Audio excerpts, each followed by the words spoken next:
যারা জুলাই যোদ্ধায় আহত এবং শহীদ হয়েছেন তাদেরকে বলতে চাই, যারা শহীদ হয়েছেন আল্লাহ তাদের খবর জান্নাতবাসী করে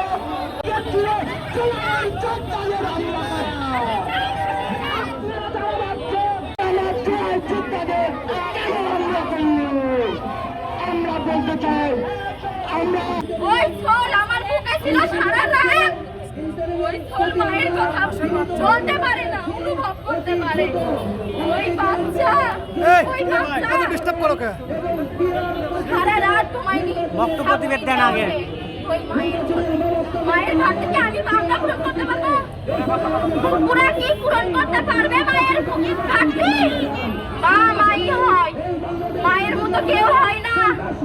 আমার ওই বোন, ছোট বোন, এটাই কি আর ভুল ছিল? বাপের হাত থেকে বাঁচতে প্রেমের প্রত্যাখ্যান করতে দেখে আজ মৃত্যু সজ্জায় আছে, এটাই কি ওর ভুল? হ্যাঁ, কি করছিল আমার এই বোন? এতই কি ভুল করছিল প্রেমের প্রস্তাব গ্রহণ না করে?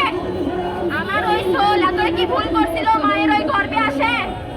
আমার ওই বৃদ্ধ দাদি কি এতই ভুল করছিল যে তাদের নাতি নাতনি বৌমা সবাইকে পাহারা দেওয়ার জন্য নিজের, তাদের নাতি বউকে, তাদের নাতনিকে বাঁচানোর জন্য নিজের প্রাণ দিয়ে দিল? ওই সৈকতে তো একবারও হাত কাঁপলো না।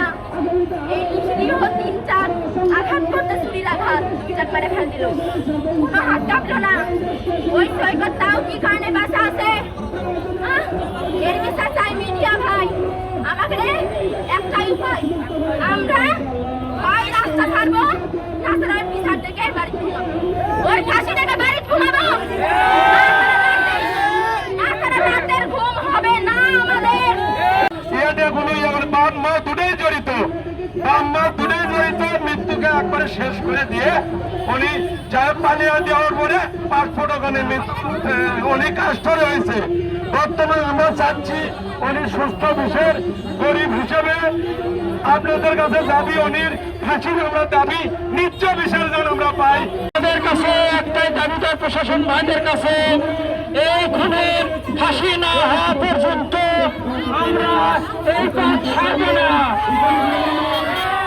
আমাদের বোনকে দুটা হত্যা করেছে, আমরা কি অপরাধ করেছিলাম?